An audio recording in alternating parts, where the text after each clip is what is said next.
Mitologia e psicanálise, espelhos da humanidade. Diálogos entre feminilidade e maternidade. 1. Estudo sob o olhar da mitologia e da psicanálise online. São Paulo, Editora Unesp, 2011, pp 3156. ISBN 978-65571451. 0 https://doi.org/10.746/9786557145210.00003. All the contents of this work, except where otherwise noted, is licensed under Creative Commons Attribution 4.0 International License. Todo o conteúdo deste trabalho, exceto quando houver ressalva, é publicado sob a licença Creative Commons Atribuição 4.0. Todo é o contenido de esta obra, exceto donde se indique o contrário, está. Beijo licencia de la licencia Creative Commons Reconhecimento 4.0. 1. Mitologia e psicanálise, espelhos da humanidade. Tássia Souza Emídio. 1.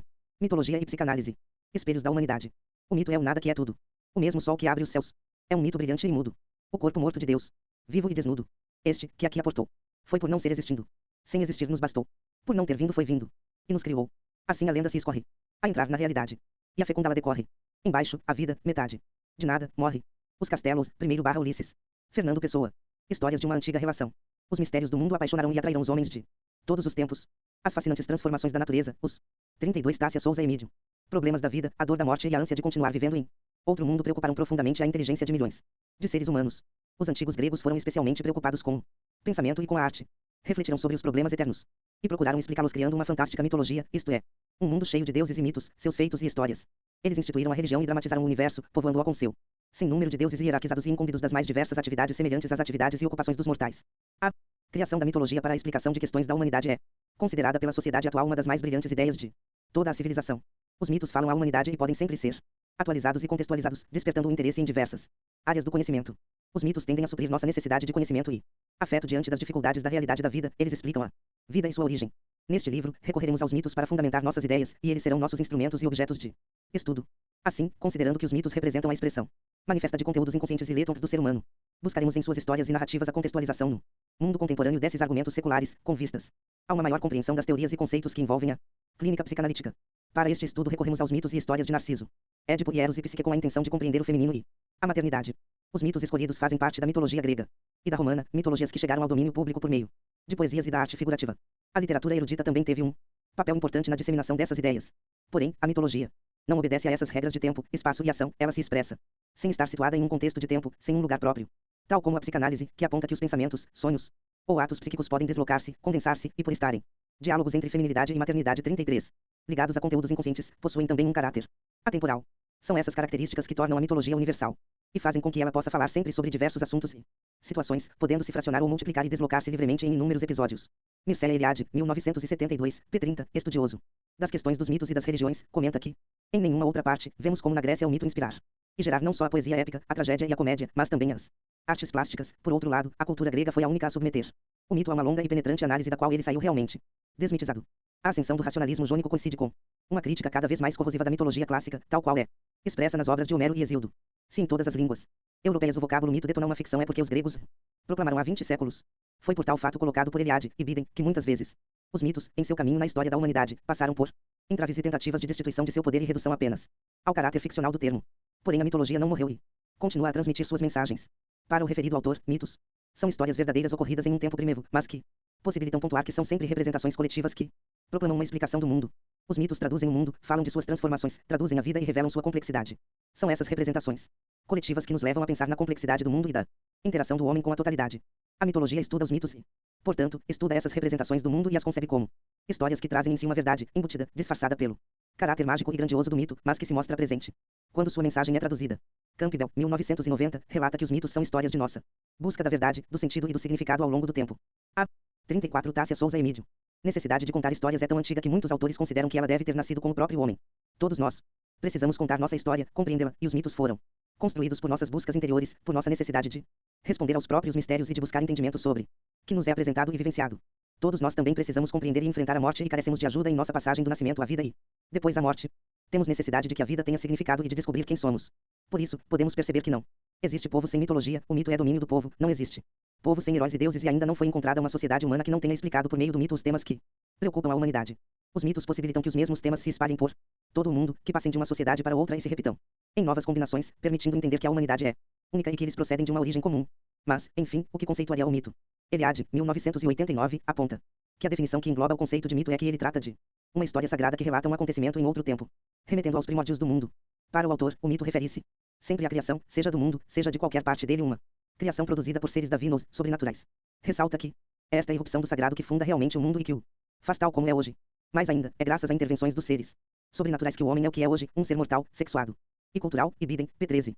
Os mitos tratam de histórias sagradas de acontecimentos e personagens únicos, muitas vezes ligados ao divino. Nota-se que, na maioria das vezes, seus personagens são referidos como deuses ou heróis, eles possuem um caráter divino e os acontecimentos mitológicos remetem ao fantástico e a eventos grandiosos, cujo final é quase sempre trágico. As narrativas mitológicas capturam facilmente seus leitores e seus relatos têm um caráter excitante. Diálogos entre feminilidade e maternidade 35. E reflexivo, permitindo que nos apropriemos de suas histórias e assim reflitamos sobre nossas próprias questões. Campbell, 1990, p4, considera que quando a história está em sua mente, você percebe sua relevância para com aquilo que esteja acontecendo em sua vida. Isso dá perspectiva ao que lhe está acontecendo. Com a perda disso, perdemos efetivamente algo, porque não possuímos nada semelhante para pôr no lugar. Esses bocados de informação, provenientes dos tempos antigos, que têm a ver com os temas que sempre deram sustentação à vida humana, que construíram civilizações e informarão religiões através dos séculos, têm a ver com os profundos limiares da travessia, e se você não souber o que dizem os sinais ao longo do caminho, terá de produzi-los por sua conta. Mas assim que for apanhado pelo assunto, haverá um tal senso de informação, de uma ou de outra dessas tradições, de uma espécie tão profunda, tão rica e vivificadora, que você não quererá abrir mão dela. O autor mostra-nos como a captura do mito, o ato de se apropriar de seus conteúdos e o destaque à sua importância na sociedade, como representante da vida humana e como apoio nesse caminhar, que é a experiência de estar vivo, se torna uma experiência vital, no conhecimento do que realmente é importante e faz sentido para o desenvolvimento humano e para a constituição do indivíduo no mundo de que faz parte. O mito é a pista, é a ajuda para procurarmos as questões que movimentam a humanidade e que faz com que isto tenha ressonância em nosso interior e em nossa realidade. O mito é a experiência de sentidos. A leitura dos mitos propicia-nos o aprendizado e a percepção de que podemos nos voltar para nós mesmos e nos ajuda a colocar nossa mente em contato com a experiência da vida e de sermos protagonistas de nossa própria história. Segundo Campbell e Biden, a mitologia nos ensina o que está por trás das artes, ensina-nos sobre nossa própria existência, é um assunto vasto, um alimento para a vida e para o nosso olhar sobre ela. 36 Tássia Souza Emídio. Ela simboliza os rituais de passagem, as fases e os estágios que cada um passa no decorrer de sua existência. Nesse sentido, Campbell e Biden, P12, afirma que a mitologia tem muito a ver com os estágios da vida, as cerimônias de iniciação, quando você passa da infância para as responsabilidades do adulto, da condição de solteiro para a de casado. Todos esses rituais são ritos mitológicos. Todos têm a ver com o novo papel que você passa a desempenhar, como o processo de atirar fora o que é velho para voltar com o novo, assumindo uma função responsável. Os mitos oferecem modelos de vida e esses modelos oferecidos estão sujeitos a todos os tipos de leituras. Assim, pode-se olhar os mitos de diversas formas e colocá-los sob variados enfoques. Os modelos oferecidos por eles precisam sempre ser adaptados, contextualizados nos novos tempos, pois o que era aceitável há anos hoje já não é mais. As virtudes e os vícios se alteraram, muitos até mesmo trocaram de posicionamento e as necessidades morais precisam ser atualizadas. No olhar sobre o mito, cada indivíduo deve encontrar um aspecto que se relacione com sua própria vida. Campbell e Biden, p32. Coloca que os mitos possuem 4 funções: a mística, a cosmológica, a sociologia e a pedagógica. A primeira é a função mística e é disso que venho falando. Dando conta da maravilha que é o universo, da maravilha que é você, e vivenciando o espanto diante do mistério. Os mitos abrem um mundo para a dimensão do mistério, para a consciência do mistério, que subjaz todas as formas. Se isso lhe escapar, você não terá uma mitologia. Se o mistério se manifestar através de todas as coisas, o universo se tornará, por assim dizer, uma pintura sagrada. Você está sempre se dirigindo ao mistério transcendente, através das circunstâncias da sua vida verdadeira. Ao comentar sobre a função mística do mito, o autor se refere a seu caráter oculto, desconhecido e fantástico, que nos movimenta. Diálogos entre feminilidade e maternidade 37. Muitas vezes pela necessidade de desvendá-lo e entender as manifestações da vida. Já quando considera a dimensão por ele denominada cosmológica, o mito ocupa o papel de quem diz sobre as formas do universo, sobre suas configurações. Porém, quando considerado nessa acepção, o mistério não é perdido, e é pela manutenção desse mistério que muitos conteúdos continuam sem explicação, dando ao mito esse caráter universal. Sobre essa questão, Campbell e Biden acrescenta: a segunda dimensão é a cosmológica, a dimensão da qual a ciência se ocupa, mostrando qual é a forma do universo, mas fazendo-o de uma maneira que o mistério, outra vez, se manifesta. Hoje, tendemos a pensar que os cientistas detêm todas as respostas. Mas os maiores entre eles dizem-nos não temos as respostas. Podemos dizer-lhe como a coisa funciona, mas não o que é. Você risca um fósforo o que é fogo. Você pode falar de oxidação, mas isso não me dirá nada. Assim, podemos buscar descrever, explicar, traduzir, mas mesmo assim não seremos capazes de elucidar integral e claramente o sentido do mistério. Precisamos entendê-lo por nós mesmos, vivenciá-lo pessoalmente.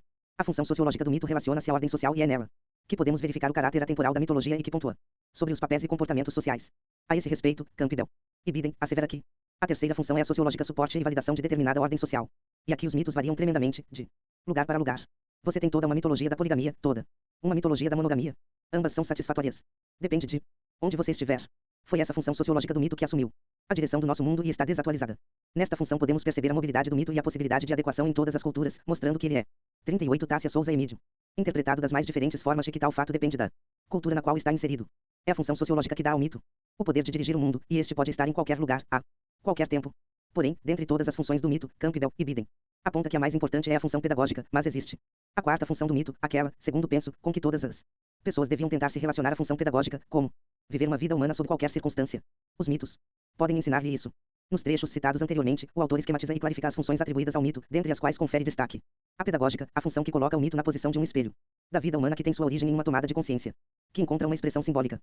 É a função que elucidará a que o mito está relacionado e lidará com as questões do amadurecimento do indivíduo, da dependência, da maturidade e da morte e de como ele se relaciona com a sociedade e se insere em seu meio, ou seja, como dá sentido à sua experiência de vida.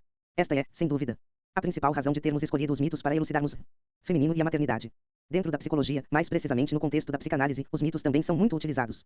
Freud, enquanto pesquisador e médico, foi um homem de grande reconhecimento humanístico que, paralelamente ao judaísmo e a um profundo interesse pela arqueologia e pela literatura, recorreu aos mitos diversas vezes como inspiração, explicitação e fundamentação para criar e divulgar seus conceitos e teorias.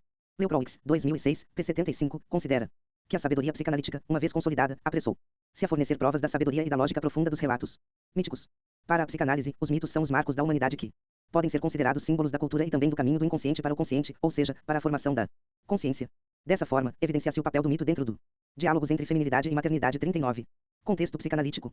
Eles nos permitem pensar nas marcas da humanidade, no caminho, na experiência de estar vivo, enfim, na constituição do mundo e dos indivíduos como sujeitos. Os mitos são como uma metalinguagem, um modo de significação, um símbolo. A união da mitologia e dos estudos da psicanálise possibilita diversos estudos e reflexões, uma vez que a mitologia olha e fala sobre a humanidade, enquanto a psicanálise busca o entendimento do homem, da mente humana, da vida, ambas buscam o desvelamento do que está encoberto na mente. Nessa perspectiva, encontramos a justificativa para a escolha dos mitos a partir do seguinte comentário de Mezan, 1985, 2002, p. 16. O recurso à Grécia clássica prova assim a existência de conteúdos semelhantes em outra época e em outro lugar, e sua elaboração no mito e na literatura demonstra o alcance universal da descoberta. Dessa forma, podemos considerar que mitologia e psicanálise constituem, em conjunto, um campo fértil para a leitura do humano, da vida e de suas mais variadas representações. Esse campo possibilita que elas se dirijam a qualquer época e possam ser inseridas em diversos contextos, pois não obedecem às leis do tempo e espaço. Elas são livres para se agregarem, se modificarem e se unirem nas mais diversas combinações e produzirem assim o conhecimento, propiciando grandes reflexões. Mitologia e psicanálise propiciam essas grandes reflexões uma vez que o caráter atemporal do mito e as possibilidades de condensações e deslocamentos ocorrem também na psicanálise e constituem seu conceito maior, o inconsciente e a realidade psíquica, que também são atemporais, podendo condensar e deslocar conteúdos. Nessa relação está o campo fértil das reflexões, em que mitologia e psicanálise obedecem a um mesmo mecanismo, funcionam similarmente para expressar e simbolizar suas mensagens. Julgamos necessário, então, aprofundarmos-nos nas obras de Freud para compreender e refletir sobre a presença e o papel da mitologia e dos mitos nos textos e na construção da obra freudiana. 40 Tássia Souza Emídio. A presença da mitologia no pensamento evolutivo de Freud. A presença da mitologia e dos mitos na obra de Freud mostra-se marcante. O autor recorreu a muitas histórias de ordem mitológica, tanto para ilustrar quanto para construir os conceitos de sua teoria psicanalítica. Essa forte presença remete-nos a algumas questões. Por que Freud recorreu aos mitos? Quando ele os descobriu? Em quais momentos de sua obra esses conteúdos mitológicos aparecem? Sabemos que Freud utiliza os conteúdos mitológicos em toda sua obra e essa utilização para a ilustração de seus conceitos e a afirmação de sua teoria coloca-nos diante da resposta de que Freud tinha os mitos como recursos por considerá-los um caminho para a formação da consciência, símbolos da cultura. Dessa forma podia se considerar o mito também como caminho do inconsciente para o consciente. Para Freud, os mitos possibilitavam pensar as marcas da humanidade, a constituição do mundo e dos indivíduos.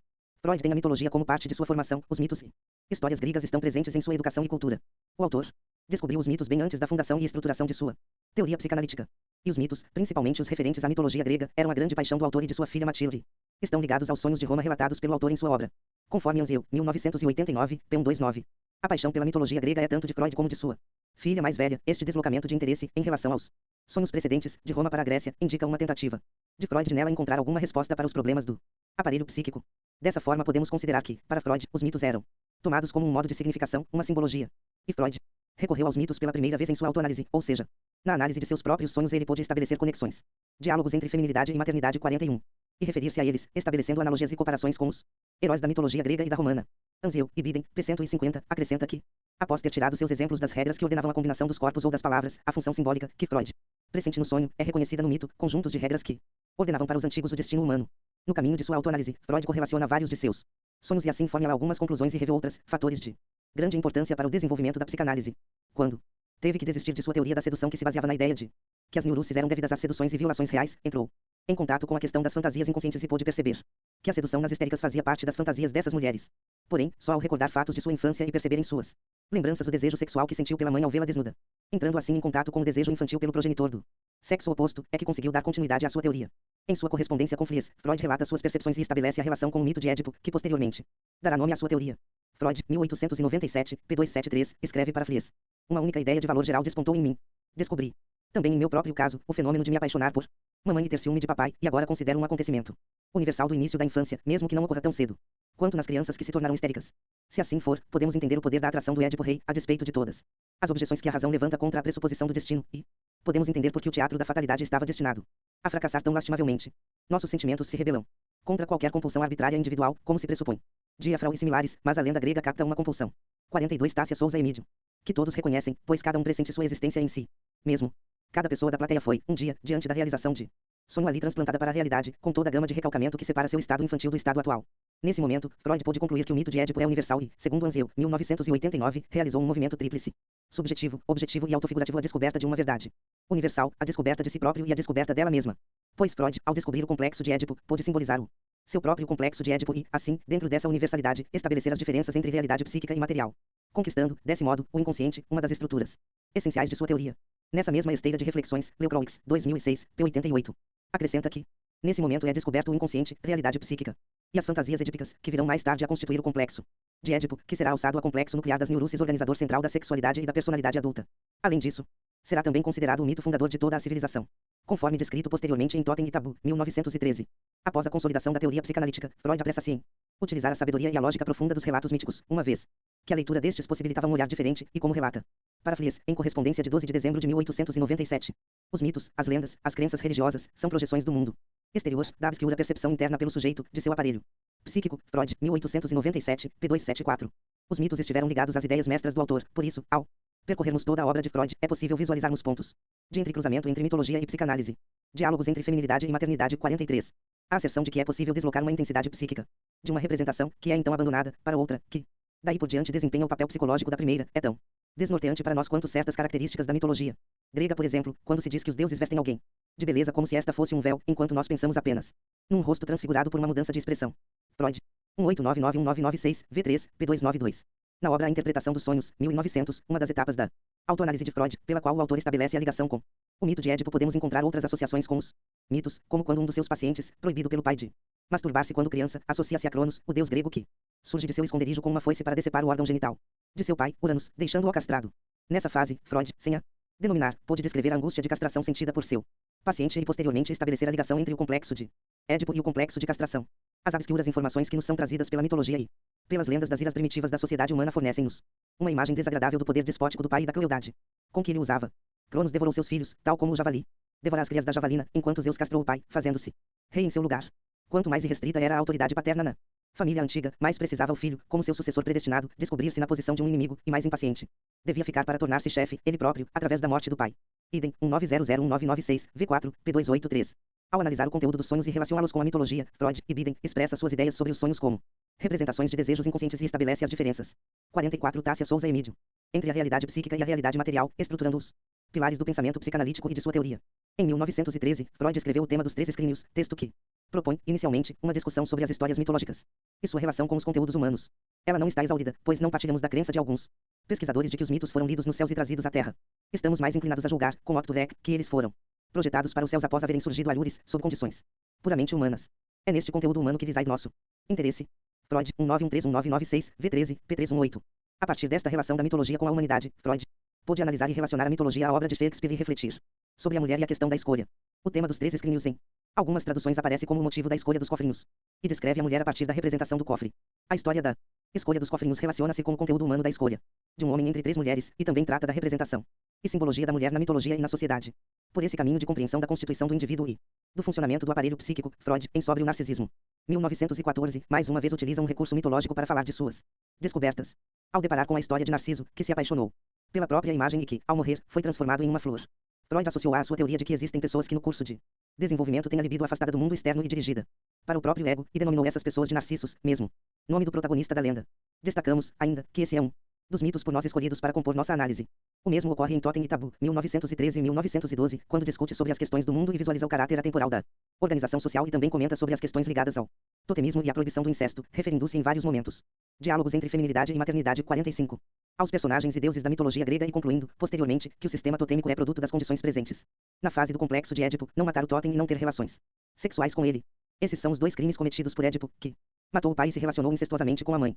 Desse modo, Freud conclui que o começo da religião, da moral, da sociedade e da arte está ligado à questão do complexo de Édipo, que é, para a psicanálise, o núcleo de todas as neuroses e outro dos mitos por nós escolhido. Freud, e Biden /1996, V13, P137, relata A primeira consequência de nossa substituição é notabilíssima. Se o animal totêmico é o pai, então as duas principais ordenanças do totemismo, as duas proibições de tabu que constituem seu âmago não matar o totem e não ter relações sexuais com os dois crimes de Édipo, que matou o pai e casou com a mãe, assim como os dois desejos primários das crianças, cuja repressão insuficiente ou redespertar formam talvez o núcleo de todas as psiconeuroses. Tais reflexões possibilitaram também, ao autor, um olhar para os problemas da psicologia social, que considerou, naquele momento, que as questões sociais podiam ser resolvidas embasando-se no relacionamento do homem com o pai. Freud e Biden coloca que as questões referentes à religião, à moral, à sociedade e à arte convergem para o complexo de Édipo e que essa convergência nos possibilita pensar no lugar ocupado por tal complexo como núcleo de todas as neuroses.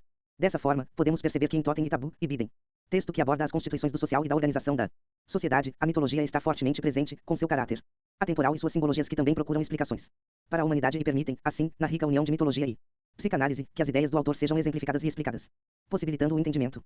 Na obra em que se dedica ao estudo de Leonardo da Vinci. Leonardo da Vinci e uma lembrança da sua infância, Freud. 46 Tássia Souza Emídio.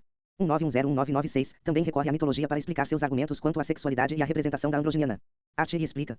A mitologia nos ensina que a constituição andrógina, isto é, uma combinação das características masculinas e femininas, era atributo não só de Marte, mas também de outras divindades, tais como Ísis e a Ateneia dos gregos foram originariamente representadas como andróginas, isto é, como hermafroditas, e que o mesmo se dava com muitos dos deuses gregos, especialmente aqueles que eram associados a Dionísio, mas também a Afrodite, que mais tarde se limitou a representar uma deusa feminina do amor. Ibidem, V11, P101. Nesse trecho o autor também coloca em pauta a questão dos papéis femininos e masculinos na representação artística e pontua a concepção mitológica de que somente com a união desses elementos femininos e masculinos é que se consegue a concepção e o caráter. Davi Knows. Na Conferência X Simbolismo nos Sonhos, 1916-1915/1996. V5, Freud estabelece uma ligação entre a representação dos genitais femininos nos conteúdos dos sonhos e a representação da mulher na mitologia. Nessa discussão, o autor aponta que a representação mitológica da Mãe Terra e o olhar do feminino na antiguidade estavam ligados à questão da fertilidade e do nascimento. Ao falar dos sonhos, Freud afirma que eles podem trazer a representação do feminino em imagens de quartos, aposentos e espaços em que se encerram os seres humanos. Já na Conferência XX e vê o Estado Neurótico Comum, 1917, Freud faz alusão à aplicação da técnica da psicanálise aos estudos das religiões, da civilização e da mitologia no intuito de demonstrar a ampliação da aplicação da esfera da psicanálise e determinar como foco da psicanálise a descoberta e o desvelamento do que é e está inconsciente. Nessa mesma época, Freud retomou assuntos discutidos em Totem e Tabu, 191314. Na Conferência XX e o Desenvolvimento da Libido e as Organizações Sexuais, 1917, novamente se utiliza Diálogos entre Feminilidade e Maternidade, 47. De preceitos da mitologia para compor seus argumentos. Assim, Freud retoma o complexo de Édipo e a história deste ao discutir a organização sexual e a libido, e nesta ligação expõe que a atividade analítica, nos estudos e na busca da compreensão das neuroses, só faz confirmar tudo o que é descrito pela lenda. Assim, justifica que, realmente, o complexo de Édipo pode ser considerado o núcleo das neuroses, ao considerar que a análise confirma tudo o que a lenda descreve. Mostra que cada um desses neuróticos também tem sido um Édipo, ou, o que vem a dar no mesmo, como reação ao complexo, tornou-se um Hamlet. A explicação analítica do complexo de Édipo é, naturalmente, uma ampliação e uma versão mais crua do esboço infantil. O ódio ao pai, os desejos de morte contra ele, já não são mais insinuados. Timidamente, a afeição pela mãe admite que seu objetivo é possuí-la como mulher. Nesse sentido, o complexo de Édipo justificadamente pode ser considerado como o núcleo das neuroses. Idem. 1917-1996, V16, P339. Ainda nessa obra, Freud faz referência aos trabalhos de seu contemporâneo e discípulo Otto Reck, que em seus estudos, segundo Freud, compreendeu a universalidade do mito de Édipo e descobriu o uso do mito de Édipo em épocas anteriores à psicanálise. Conforme podem imaginar, senhores, passei em revista, muito rapidamente, grande número de considerações de importância prática e teorias relacionadas com o complexo de Édipo. E não adentrarei suas variações e suas possíveis inversões entre suas conexões mais remotas, apenas mencionarei para os senhores um detalhe que gerou um efeito de alta importância na produção literária. Em um valioso trabalho, Otto Reck 912b mostrou que os dramaturgos de todos os tempos escolheram o seu material, geralmente, a partir do complexo de Édipo e do incesto, bem como das suas variações e disfarces. E não se deve deixar passar despercebido que os dois desejos criminosos do complexo de Édipo foram reconhecidos como 48 Tássia Souza Emídio, os verdadeiros representantes da vida irrestrita dos instintos, muito antes da época da psicanálise. Ibidem, V16, P341. Nesse mesmo texto, Freud, ao relacionar o complexo de Édipo ao núcleo das neuroses, faz uma conexão com a psicologia dos sonhos, seu primeiro ponto de descoberta e de relação com a história de Édipo, e assim acrescenta esclarecimentos às proposições feitas anteriormente e explica de forma lógica o porquê de os estudos dos sonhos virem antes dos estudos dos sintomas neuróticos, demonstrando dessa forma a conexão entre suas obras, em consonância com a evolução de seu pensamento. Seguindo o curso do pensamento de Freud e a presença da mitologia nele, assim como em sua obra, chegamos à fase em que o autor reflete e discute sobre a importância e a aplicação da psicanálise. Em Sobre o ensino da psicanálise nas universidades, 1919, Freud, ao discutir a importância e relevância do ensino da psicanálise nas universidades, aponta também questionamentos sobre as várias possibilidades de aplicação e de contribuição para as outras ciências. Nesse ponto, o autor refere-se aos estudos mitológicos e às contribuições dadas a estes, deixando aberto o estudo da psicanálise aos outros ramos da ciência e não a fechando somente ao saber médico. Na investigação dos processos mentais e das funções do intelecto, a psicanálise segue o seu próprio método específico. A aplicação desse método não está de modo algum confinada ao campo dos distúrbios psicológicos, mas estende-se também à solução de problemas da arte, da filosofia e da religião. Nessa direção já produziu diversos novos pontos de vista e deu valiosos esclarecimentos a temas como a história da literatura, a mitologia, a história das civilizações e a filosofia da religião. Assim, o curso psicanalítico geral seria também aberto aos estudantes desses ramos do conhecimento. Idem, 19191996, V17, P188. Quando redigi 2 verbetes de Enciclopédia Verbete à Psicanálise, 1922, Freud novamente recorre aos estudos de Otto Reck. Diálogos entre feminilidade e maternidade, 49. Para falar da relação da psicanálise com a mitologia, associando-a aos conteúdos oníricos. E após muitos de seus estudos, em 1924, Freud escreve uma breve descrição de psicanálise, na qual procura oferecer um panorama geral de sua descoberta e refletir sobre as tarefas e aplicações desta. Nesse texto, ao discutir sobre a aplicação da psicanálise às variadas esferas da atividade mental, o autor apresenta resultados importantes que antes não haviam sido atingidos e problematizados. Freud recorre então ao estudo de Otto Reck e Hans Sachs, 1913, considerado por ele como excepcionalmente valioso, no qual os autores tentaram unir o trabalho da psicanálise ao Reck ao ligar o conteúdo dos mitos e dos contos de fadas ao dos sonhos e à realização de desejos inconscientes. Nessa ligação da psicanálise com a mitologia, e dessas expressões artísticas como realizações de desejos inconscientes, podemos pensar na consideração da mitologia como uma forma de acesso ao inconsciente e assim aliá-la à psicanálise, chegando, então, a 1926. Quando Freud, em A Questão da Análise Leiga, levanta os elementos que seriam necessários para ser um analista, e a mitologia aparece como um dos fatores. Por outro lado, a instrução analítica abrangeria ramos de conhecimento distantes da medicina e que o médico não encontra em sua clínica, a história da civilização, a mitologia, a psicologia da religião e a ciência da literatura, a menos que esteja bem familiarizado. Nessas matérias, um analista nada pode fazer de uma grande massa de seu material. À guisa de compensação, a grande massa do que é ensinado nas escolas de medicina não lhe é de utilidade alguma para suas finalidades. Idem, 19261996, V20, P236. Dentro de nosso raciocínio em psicanálise, a referência de Freud ao uso da mitologia pelos expoentes à psicanálise torna-se algo lógico, uma vez que a pedra angular dos preceitos psicanalíticos e do desenvolvimento das ideias de Freud se baseia em uma história de ordem mitológica, a história de Édipo. 50 Tássia Souza Emídio. Essa ideia confirma-se em 1933, quando o autor escreve sua Conferências de Ansiedade e Vida Instintual, em que faz uma analogia entre a vida instintual e a mitologia e pode, assim, discutir a base de sua teoria dos instintos colocando características mitológicas. A teoria dos instintos é, por assim dizer, nossa mitologia. Os instintos são entidades míticas, magníficos em sua imprecisão. Em nosso trabalho, não podemos desprezá-los, nem por um só momento. De vez que nunca estamos seguros de os estarmos vendo claramente. Os senhores sabem como o pensamento popular lida com os instintos. As pessoas supõem existirem tantos e tão diversos instintos quantos aqueles de que elas necessitam no momento: um instinto de autoafirmação, um instinto de imitação, um instinto lúdico, um instinto gregário e muitos outros semelhantes. As pessoas os pegam, por assim dizer, fazem cada um deles desempenhar sua função particular e, depois, os dispensam novamente. Sempre se nos impôs a suspeita de que, por trás de todos esses pequenos instintos ad hoc, escondia-se algo sério e poderoso, do qual gostaríamos de nos aproximar com cautela. Idem, 19331996, V22, P98. Nesse trecho da Conferência Sci, o autor, em um de seus últimos trabalhos em que utiliza a mitologia explicitamente, possibilita que resgatemos o caráter dessa forma de expressão. Ao dizer que a vida instintual é a mitologia da psicanálise, Freud sugere que não podemos desprezá-la nem um só minuto, levando-nos a pensar, dentro dessa analogia, que não podemos desprezar os estudos mitológicos quando estudamos psicanálise, mesmo que tenhamos medo do que encontraremos ao examinar tanto os instintos quanto os mitos, pois acreditamos existir neles algo poderoso e sério. Devemos aproximar-nos deles com cautela, de modo que possamos buscar a manifestação do inconsciente ao qual a mitologia e os instintos estão ligados. Podemos pensar então que, para Freud, a mitologia, assim como os instintos, está ligada à vida e nela existem inumeráveis histórias para cada ponto de relação com a humanidade, e então podemos diálogos entre feminilidade e maternidade 51. Encará-la como fonte de reflexão da existência humana, ampliando nossa compreensão da vida psíquica. Neste caminho de busca pelas passagens na obra de Freud em que ele faz referência à mitologia, notamos que ela faz parte de todo seu pensamento psicanalítico e também de todos os pilares que estruturam sua teoria. Tal fato possibilita-nos confirmar que a união de mitologia e psicanálise constitui um solo fértil para a leitura do humano e de suas mais variadas manifestações. Em nosso livro, pelos caminhos que trilhamos em busca do entendimento psicanalítico de maternidade e de feminilidade, julgamos importante passarmos, também, pela sua representação e simbologia nas narrativas mitológicas.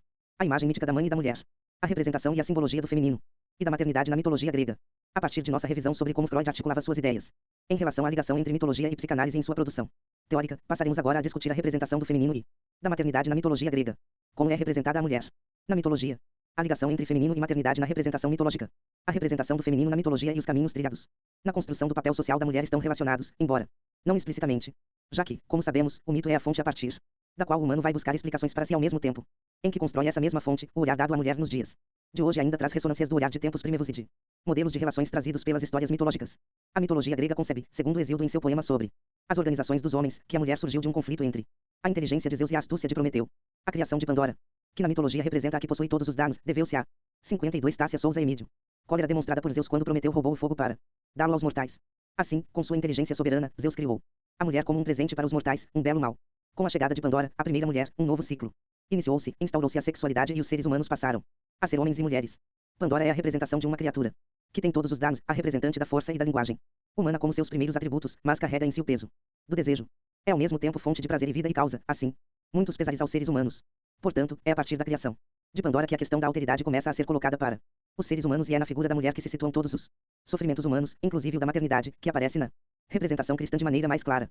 Na cultura cristã, as figuras inaugurais do feminino são Eva e Lilith, as mulheres de Adão, e é sobre elas que recaem os primeiros pesares da humanidade. Eva, criada para fazer companhia a Adão, é descrita no Gênesis como uma criatura fraca e mais acessível às tentações da carne e da vaidade, a culpada pela infelicidade dos homens e condenada a sofrer as dores do parto e a se submeter a Adão. Segundo a cultura cristã, o local subalterno no quadro social ocupado por tanto tempo pela mulher se justifica pelo pecado original cometido por Eva.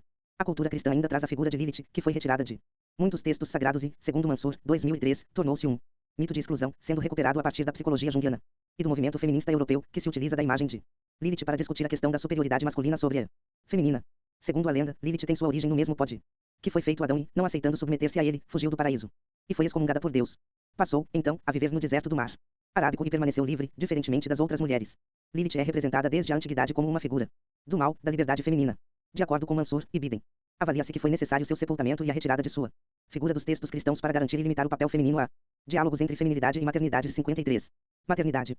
Assim, a cultura cristã promoveu a figura da virgem, da mulher sofredora e submetida ao desejo do homem, em detrimento das figuras de Eva e Lilith, as pecadoras da antiguidade, como se ambas fossem excludentes ou se cada uma delas tivesse condensado em si apenas o bem ou o mal. A alusão à mulher na mitologia também se liga à questão da maternidade. A mulher na mitologia é sempre relacionada à representação da grande mãe, a mãe terra, da qual nascemos e para a qual voltamos. Com a morte, é ela quem permite a vida, mas é também ela quem decide sobre a volta, e assim se torna a poderosa grande mãe que controla e influencia toda a vida. Campbell, 1990, relata que muitas vezes pensou na ligação da mitologia com a sublimação da imagem da mãe, referindo-se à mãe terra, criadora de toda a humanidade. Percebemos que muitas narrativas mitológicas abordam a procura da figura do pai, do caminho em busca de uma origem ligada ao paternalismo. Essa busca pela figura do pai deve-se ao fato de as narrativas mitológicas trazerem sempre a ideia de que se tem certeza de quem a mãe é, pois é dela que se nasce, é ela quem amamenta, quem dá educação e pode acompanhar o crescimento. É ela, a mãe, ligada à mãe terra, quem possibilita esse sentimento de pertencer a algum lugar, e assim pode-se partir em busca do pai, sendo o vínculo materno considerado a ligação primária que dá suporte para o estabelecimento das relações posteriores.